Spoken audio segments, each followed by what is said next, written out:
Hello అండి, welcome back to my channel. ఈరోజు ఈ వీడియోలో వచ్చేసి లైనింగ్ బ్లౌజ్ని పక్కా కొలతలతో ఎలా కట్ చేసుకోవాలి, అలాగే హెవీ చెస్ట్ ఉన్న బ్లౌజ్ అనమాట. ఇప్పుడు కటింగ్ చేసి చూపిస్తాను చూడండి. సో చూడండి, ఫస్ట్ అయితే ఈ బ్లౌజ్ తీసేసుకున్నాను. ఆది బ్లౌజ్ తీసేసుకొని ఫ్రంట్ వైపు ఏ విధంగా చెస్ట్ లూజ్ చూసుకోవాలని చెప్తున్నాను చూడండి. సో ఫ్రంట్ సైడ్ ఇట్లా పెట్టేసుకోండి. కరెక్ట్ హుక్స్లు పట్టి కాసేపట్టి మిడిల్లో గ్యాప్ రాకుండా చూసేసుకోండి. కరెక్ట్గా ఉంటేనే ఇలా చూసుకోవాలండి బ్లౌజ్ అనేది.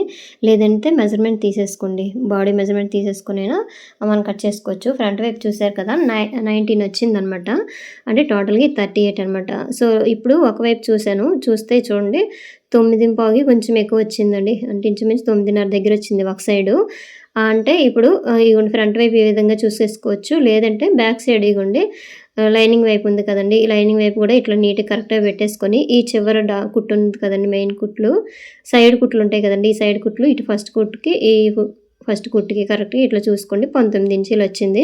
అంటే టోటల్గా ఇది 38 ఇంచీలు అనమాట బ్లౌజ్ అనేది. సో దీనికి వచ్చేసి ఇగోండి 1 మీటర్ లైనింగ్ క్లాత్ తీసేసుకొని తడిపి ఆరబెట్టుకోవాలండి. ఇట్లా చూసారు కదా, అంచు కూర దగ్గర అంచు కొంచెం ఎక్కువ తక్కువ వస్తుంది, అందుకు స్ట్రైట్గా లైన్ అనేది గీసేసుకోండి. 1 మీటర్ అయితే ఖచ్చితంగా కావాలండి, ఎందుకంటే చూసారు కదా క్లాత్ అనేది సగం వేస్ట్ అవుతుంది అనమాట. సో చూసారు కదండి ఈ విధంగా అనమాట. తర్వాత వచ్చేసి ఒక 1/2 ఇంచ్ వరకు ఖర్చుకి మనమైతే సో ఇట్లా గీసేసుకోండి. ఇట్లా గీసేసుకుంటే ఇది ఏంటంటే మనం బ్యాక్ సైడ్ పట్టి అతుకుతాం కదండి, దాని గురించి. సో నెక్స్ట్ వచ్చేసి ఇగోండి ఆ లైన్ బ్లౌజ్ తీసేసుకోండి. అదే బ్లౌజ్ తీసేసుకొని బ్యాక్ సైడ్ ఇలాగ పైకి ఇట్లా ఓపెన్ చేసేసుకోండి. నెక్స్ట్ వచ్చేసి ఏం చేయాలంటే హైట్ ఎంత ఉందో ఒకసారి చెక్ చేసుకోండి. ఇప్పుడు వీడియోలో చూపిస్తున్నాను కదండి, ఈ విధంగా హైట్ చెక్ చేసేసుకోండి. కిందని ఖర్చు వదిలేసి పైన వరకు ఇట్లా మార్కింగ్ చేసుకోండి. అయితే నేను ఇప్పుడు ఖర్చు అనేది యాడ్ చేయలేదు, ఇప్పుడు మార్కింగ్ చేసి చూపిస్తాను. ఖర్చు కూడాను ఎంత వచ్చిందో ఒకసారి చెక్ చేసేసుకోండి. నాకు చూసారు 14.5 వచ్చింది, అంటే ఖర్చుతో కాకుండా 14.5 అండి. ఇంకోండి ఇక్కడ కూడా స్ట్రైట్గా లైన్ అనేది ఇట్లా గీసేసుకోండి. పైన ఖర్చు అనేది యాడ్ చేసేసుకోండి. తర్వాత వచ్చేసి నడుమ ఫస్ట్ చెస్ట్ లూజ్ ఇందాక చూసాం కదండి 38 ఇంచీలు, మళ్ళీ ఒకసారి చూసేసుకోండి. ఇవ్వండి 19 ఇంచీలు వచ్చింది కదా. అయితే ఏంటంటే 19 × 2 అనమాట, అంటే 38 సైజు కదండి. 38 సైజు బై 4 వేస్తే ఎంత వస్తుందంటే 9.5 వస్తుందండి. 9.5 ఒకవైపు అనేది చెస్ట్ మార్కింగ్ అనేది చేసేసుకోవాలి. ఇప్పుడు వీడియోలో చూపిస్తున్నాను కదండి, ఈ విధంగా 9.5 మార్క్ చేసేసుకొని నడుము లూజ్ కూడాను మనం ఆ బ్లౌజ్లోనే తీసేసుకోవచ్చు. లేదంటే ఇప్పుడు నేను చూపిస్తాను ఈ విధంగానే నడుము లూజ్ అనేది మార్కింగ్ అనేది చేసేసుకోవచ్చు. ఇవ్వండి ఫ్రంట్ వైపు ఇట్లా 2 హుక్స్లు ఇట్లా పెట్టేయండి. పెట్టేసినాక కరెక్ట్గా సైడ్ జాయింట్ల దగ్గర ఇట్లా పట్టేసుకోండి. ఇలా పట్టేసుకున్నాక ఇలా ప్లేస్ చేయండి బ్లౌజ్ని. కరెక్ట్గా నీట్గా ఇట్లా పెట్టేసుకొని ఇట్లా ప్లేస్ చేస్తే నడుము ఎంత లూజ్ ఉందో ఇట్లా మార్క్ చేసేసుకొని 1 ఇంచ్కి డాట్స్ అనమాట. తర్వాత ఖర్చు ఏమొచ్చి 1.5 లేదంటే 2 ఇంచులు పెట్టేసుకొని ఇట్లా స్ట్రైట్ లైన్లు అనేవి గీసేయండి. ఇప్పుడు స్కేల్తో గీస్తున్నాను కదండి, ఈ విధంగా గీసేసుకోండి. సో నెక్స్ట్ వచ్చేసి ఇక్కడ నెక్ షోల్డర్ కలిపి ఎంత పెడతా అంటే నెక్ వచ్చేసి నేను 2.5 పెడుతున్నాను అండి. 1/2 ఇంచ్ ఏమొచ్చి ఖర్చుకి, అంటే టోటల్గా 2.5. అలాగే ఇక్కడ చూడండి చిన్న షోల్డర్ ఎంత ఉందో, అంటే బ్లౌజ్లోన షోల్డర్ ఎంత ఉందో ఇట్లా మార్కింగ్ అనేది చేసేసుకోండి. ఖర్చు వదిలేసి ఇలా మార్కింగ్ చేసేసి మళ్ళీ ఖర్చుకి ఒక 1/2 ఇంచ్ ఇట్లా పెట్టేసుకోండి. పెడితే టోటల్గా ఎంత వచ్చిందంటే 6 ఇంచుల వరకు వచ్చిందండి. హెవీ చెస్ట్ కదా అందుకోసం. లేదంటే మనము నార్మల్గా మెజర్ చేసేసైనా పెట్టేసుకోవచ్చు. 5.5 లేదంటే కొంచెం ఎక్కువ పెట్టేసుకుంటే సరిపోద్ది నెక్ షోల్డర్ కలిపి. తర్వాత ఇట్లా స్ట్రైట్గా లైన్ గీసేసుకోండి. చంకదింపు ఎంత పెట్టానంటే 6 ఇంచులు పెట్టానండి స్టార్టింగ్. ఈ కార్నర్లో 1.5 పెట్టేసి ఇలాగా ఫ్రీ హ్యాండ్తో ఇట్లా ఇచ్చాను కదా, రౌండ్ అనేది తీసేసుకున్నాం కదా. ఇప్పుడు అది బ్లౌజ్లోన ఇవ్వండి బ్యాక్ సైడ్ కొలవాలన్నమాట. ఆర్మ్ రౌండ్ ఎంత ఉందో ఒకసారి బ్యాక్ సైడ్ ఇట్లా కొలిచేసుకోండి. ఇవ్వండి పైన నెక్ జాయింట్ ఉంది కదండి, అక్కడ నుంచి ఇట్లా కొలుచుకొని మీకు ఈ చంకదింపు ఎంత ఉన్నది అని చెక్ చేసుకోవడానికి కూడా ఇట్లా యూజ్ అవుతుందండి. ఇవ్వండి ఈ విధంగా. సో ఆర్మ్ రౌండ్ కూడా ఈ విధంగా కొలిచేసుకోండి. పైన షోల్డర్ దగ్గర కుట్టు దగ్గర నుండి ఇట్లా కొలుచుకుంటే 9 మీద 2 గీట్లు అంటే 9.5 దగ్గర వచ్చింది. నేను ఫస్ట్ 6 ఇంచులకి డౌన్ చేశాను కదండి, అది కొలిస్తే ఎంత వచ్చిందంటే 8.5 వచ్చిందండి. అయితే దానికి మ్యాచ్ అవ్వలేదు కదా, అందుకోసం మళ్ళీ ఒక 1/2 ఇంచ్ వరకు కిందకి ఇట్లా డౌన్ చేసేసుకోండి. ఇక చూసారు కదా. తర్వాత ఈ మళ్ళీ 1.5 ఇట్లా కార్నర్లో పెట్టేసుకొని ఈ రౌండ్ స్కేల్ తోటి ఇట్లా రౌండ్ అనేది ఇచ్చేసుకొని మళ్ళీ ఒకసారి చెక్ చేసుకోండి కరెక్ట్గా వస్తుందా లేదని చెప్పేసి. అదే ఇక్కడ తక్కువ ఉందనుకోండి కొంచెం పైకి పెంచేసుకోండి. ఇప్పుడు ఎక్కువ ఉంది కదా అందుకే దింపానండి. సో చూడండి ఇప్పుడైతే నాకు కరెక్ట్గా వచ్చేసింది. 9 మీద 2 గీట్లు అనేది వచ్చేసింది. అంటే చంకదింపు ఎంత పెట్టానంటే ఖర్చు వదిలేసి 6.5 ఇంచులు అయితే చంకదింపు అనేది వచ్చిందండి. ఇగోండి చూసారా, ఇలా ఫ్రీ హ్యాండ్తో గీసేసినా పర్వాలేదండి, సరిపోతుంది. ఆ కార్నర్లు తక్కువ పెట్టేసామనుకోండి ఈ చెస్ట్ బట్టి వచ్చి అది లాగేసినట్టు ఉంటుంది అనమాట. లేదంటే ఇగోండి ఇక్కడ నుంచి కింద నుంచి ఇట్లా సైడ్ దగ్గర నుంచి అయినా గోల్ చేసుకోవచ్చు. అలాగైతే చంకదింపు అనేది ఎక్కువ వచ్చేస్తుందండి, అలా చేయకూడదు. నేను ఫస్ట్ చెప్పాను కదా, అలాగే చేసేసుకోవాలండి. సో నెక్స్ట్ వచ్చేసి ఇగోండి వీప్ ఎంత ఉందో చూసుకోండి, ఇట్లా చూసేసుకొని పైన ఒక 1/2 ఇంచ్ ఉంచేసుకోండి. పైపింగ్ అయినా వేసేసుకోవచ్చు, లేదంటే హెమ్మింగ్ అయినా చేసుకోవచ్చు. నేనైతే పైపింగ్ వేస్తానండి. అంటే ఎంత వచ్చింది, 9 ఇంచీలు వచ్చిందండి వీళ్ళకి డౌన్ అనేది నెక్. సో పైన 2 పెట్టాను కదండి, కిందన 2.5 పెట్టేసి ఇట్లా ఇవ్వండి ఈ విధంగా రౌండ్ అనేది ఇచ్చాను. మనకి రౌండ్ ఇప్పుడు చెప్తాను చూడండి, 2-3 రకాలుగా గీసేసుకోవచ్చు. నార్మల్గా అయితే ఇలా గీసేసుకోవచ్చండి ఎక్కువ వద్దు అన్నప్పుడు.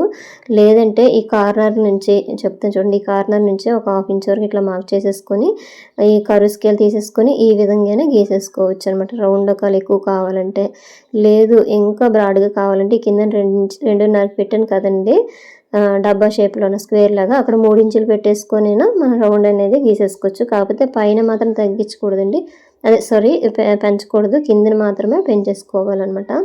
సో నెక్స్ట్ వచ్చేసి ఇగోండి ఇక్కడట బ్యాక్ పట్టీకి డాట్లు వేస్తాం కదండి, ఆ డాట్ దగ్గర ఎంత పెట్టేసుకోవాలో హైట్ని బట్టి చూడండి. నేనైతే 4 ఇంచుల వరకు పెట్టాను. ఇక్కడ నుంచి కొంచెం మీ క్రాస్గా ఒక 1/2 ఇంచ్ ఎక్కువ గీసేసుకోండి, కట్ చేసుకోవడానికి సైడ్ని ముడతలు రాకుండా ఉండాలంటే. సో ఇప్పుడు చెప్తున్నాను ఏంటంటే చెస్ట్ లూజ్ బట్టి ఆర్మ్ లూజ్ అనేది మనం ఏ విధంగా మ్యాచ్ చేసుకోవాలి అనేసి ఇప్పుడైతే మీకు చెప్పాను కదండి, ఈ విధంగా సెట్ చేసుకోవాలి. లేదు మనకి నచ్చినట్టుగా పెట్టేసామనుకోండి, ఇవి చెస్ట్ ఉన్న వాళ్ళకి సెట్ అవ్వదండి, పట్టేస్తుంది అనమాట అక్కడ. ఇంకా లేదంటే భుజాలు జారిపోతాయి, ఎందుకంటే మనం టైట్ కుట్టేస్తాం కదా, ఇంక భుజాలు అనేవి ఆగవు, జారిపోతాయి. సో అయిపోయిందండి, మనం మార్కింగ్ చేసే విధంగా ఇలాగా కట్ చేసేయాలి. బ్యాక్ పార్ట్ అనేది కటింగ్ అనేది అయిపోయిందండి. సో చూసారు కదండి, ఈ విధంగా రౌండ్ కూడా చూడండి ఏ విధంగా వచ్చిందో. ఇంకోండి ఈ రౌండ్ ఇగోండి చూసారు కదా, ఇట్లా వస్తుంది. వీళ్ళకి భుజాలు కూడా జారవు, నీట్ ఫినిషింగ్ అనేది వస్తుంది. సో నెక్స్ట్ వచ్చేసి హ్యాండ్స్, ఒకవైపు అంటే లైనింగ్ క్లాత్లో ఒకవైపు బ్యాక్ పార్ట్ తీసాను కదా, ఇంకోవైపు హ్యాండ్స్. ఈ హ్యాండ్స్కి వచ్చేసి ఫస్ట్ ఇగోండి ఇట్లా ఫోల్డింగ్ చేసి, సో ఫస్ట్ ఒక ఫోల్డింగ్ చేసేసుకొని తర్వాత ఆ ఫోల్డింగ్ని ఇంకొక మడత వేసామనుకోండి, 2 హ్యాండ్స్ అనేవి ఇట్లా వచ్చేస్తాయి అనమాట. పైన 2 లేయర్స్కి జాయింట్ పడేటట్టుగా కొంచెం ముందుకు లాగాను చూసారు కదా క్లాత్, అయితే ఎడ్జ్లు కరెక్ట్గా ఉండేటట్టుగా ఇలా కట్ చేసేసుకోండి. నేను ఇప్పుడు వీడియోలో చూపిస్తున్నాను కదండి, ఈ విధంగా కట్ చేసుకున్నాక ఆది బ్లౌజ్లోన ఇవ్వండి ఆది బ్లౌజ్ తీసేసుకోండి. హ్యాండ్ అనేది నీట్గా ఇట్లా పెట్టేసుకోండి. కిందన పైపింగ్ గురించి అయితే నేను 1/4 ఇంచ్ వరకు మార్కింగ్ చేశాను కదా, తర్వాత ఈ హ్యాండ్ నీట్గా ఇట్లా సర్దేసుకోండి. ఇప్పుడు వీడియోలో చూపిస్తుంది కదా, ఇట్లా సర్దేసుకొని హ్యాండ్ లూజు అలాగే ఖర్చు ఫస్ట్ మార్క్ చేసుకోండి. అయితే ఇందులోనే ఇప్పుడు 2-3 రకాలు చూపిస్తాను చూడండి. ఈ హైట్ ఇట్లా తీసేసుకోండి, పైన ఖర్చు తీసేసుకోండి. సో నెక్స్ట్ వచ్చేసి ఇక్కడ హ్యాండ్ డ్రా చేయడం రాకపోతే ఏం చేస్తారండి, ఇట్లా పెట్టేసుకోండి. ఇట్లా హ్యాండ్ని కరెక్ట్గా ఇట్లా పెట్టేసుకొని ఇక్కడ ఒకటి మార్కింగ్ అనేది చేసేసుకోండి. ఇక చూసారు కదా, ఇట్లా మార్కింగ్ చేసుకున్నాక ఇలాగ ఈ పైన ఖర్చుని కలిపేసి ఇలాగా మనం అనేది ఫ్రీ హ్యాండ్తోనైనా ఇలా కర్వ్ అనేది తీసేయవచ్చు. ఇక చూసారా, ఈ మార్కింగ్లన్నీ కలుపుతూ ఇలా కర్వ్ అనేది ఇట్లా తీసేసుకోవచ్చండి. లేదంటే చెప్తాను చూడండి, నాకు ఎంత ఉందో చూసుకోండి. ఫస్ట్ హ్యాండ్ హైట్ ఎంత ఉందో చూసుకొని అదే హైట్ ఈ చివరి వరకు ఒక మార్కింగ్ చేసేసుకోండి. ఇగోండి ఇప్పుడు ఈ విధంగా అనమాట చేసేసుకున్నాక ఇగోండి ఇట్లా ఈ చివరికి కూడా ఒక మార్కింగ్ అనేది చేసేసుకున్నాక ఇలా స్ట్రైట్గా ఒక లైన్ అనేది గీసేయండి. తర్వాత ఖర్చు కూడా అందులో యాడ్ చేసేసానండి. సో నెక్స్ట్ వచ్చేసి ఇక్కడ నుంచి ఇలాగా ఇగోండి ఈ పై నుంచి ఇట్లా ఎంత వచ్చిందంటే ఇందాక ఆర్మ్ రౌండ్ అనేది 9.5 వచ్చింది కదండి, అట్లా చూసుకునేక ఇక్కడ నుంచి 2 ఇంచులకి ఇట్లా మార్కింగ్ అనేది చేసేసుకోండి. మార్కింగ్ చేసేసుకునేక 1.5 నుంచి ఇట్లా ఉంచేసి కిందకి డౌన్ చేసేసుకొని ఈ హ్యాండ్ తోటి ఇలా కర్వ్ అనేది ఇచ్చేసేయండి. లేదంటే మీ కర్వ్ స్కేల్తో కూడా చూపిస్తాను ఎలాగని చెప్పేసి. ఇగోండి ఇలాగ వచ్చేసింది కదా నీట్గా, ఈ విధంగా ఇస్తేనే మనకి హ్యాండ్స్ దగ్గర ముడతలు రాకుండా వస్తాయండి. సో ఇప్పుడు చూడండి ఇక్కడ నుంచి 1 ఇంచుకి మార్క్ చేసేసుకోండి. తర్వాత ఈ స్కేల్ని ఇట్లా పెట్టేసుకొని ఇక్కడ చూసారు కదా, ప్లేస్ చేసేసుకోండి నీట్గా. ఇట్లా కర్వ్ స్కేల్ తీసేసుకొని ఈ విధంగా అయినా డ్రా చేసుకోవచ్చు అనమాట. ఇవన్నీ చూసారు కదా, ఫైనల్గా ఫస్ట్ ఫ్రీ హ్యాండ్తో ఇచ్చేసిన ఇప్పుడు ఇలాగైనా ఒకేలాగా వచ్చింది. లేదంటే ఇప్పుడు చెప్తాను చంకదింపు ఎంత పెట్టాలి దాన్ని బట్టైనా గీసేసుకోవచ్చండి. దీని చంకదింపు వచ్చేసి ఖర్చుతో కలిపి 3.5 లేదంటే దగ్గర 3.5 ఇంచులు అనేది నేను పెట్టాను. ఇగోండి చూసారా, ఇక్కడ 3.5కి వచ్చింది కదండి. ఇగోండి దాన్ని బట్టి ఇలాగ రౌండ్ అనేదైనా గీసేయవచ్చు. సో చూసారు కదండి ఇట్లా అనమాట. సో హ్యాండ్స్ అనేవి 2-3 రకాలుగా కూడా కట్ చేసేసుకోవచ్చండి. అయితే కర్వ్ స్కేల్ ఉపయోగిస్తే కర్వ్ నీట్గా వస్తుంది కొత్త వారైతే, లేదంటే ఫ్రీ హ్యాండ్తోనే ఇచ్చేయచ్చు. ఇదిగోండి లోపల సైడ్ది లో కటింగ్, ఇందాక 1 ఇంచ్ నుంచి ఇట్లా కర్వ్ అని తీసేసాను కదా, అది లో కటింగ్కి మార్కింగ్ చేశాను. కాకపోతే ఇప్పుడైతే నేను కటింగ్ చేయను, పైన 2 లేయర్స్కి జాయింట్ పడతాయి కదండి, అందుకోసం ఇప్పుడు కటింగ్ చేయకుండా స్టిచ్చింగ్ చేసేటప్పుడు దీనికి క్లాత్ని యాడ్ చేసేసి అప్పుడు లో కటింగ్ అనేది తీస్తాను. ఇక్కడ చూడండి, ఇక్కడ చిన్న చిన్న కట్స్ అనేవి పెట్టేసుకోండి, ఈజీగా ఉంటుంది. ఇప్పుడు చూడండి మళ్ళీ మార్కింగ్ చేసేలాగా చూపిస్తాను లో కటింగ్ తీయాలని చెప్పేసి. ఇక్కడ 1 ఇంచ్కి వదిలేసి, ఇగోండి ఇక్కడ 1 ఇంచ్కి ఇలా వదిలేసి ఇలా ఇచ్చేయడమే, షేప్ అనేది ఇచ్చేస్తే లో కటింగ్ అనేది వచ్చేస్తుందండి. సో చూసారు కదండి ఈ విధంగా అనమాట. ఇంతేనండి వీడియో నచ్చితే లైక్ చేయండి, షేర్ చేయండి, సబ్స్క్రైబ్ చేయండి. Thank you.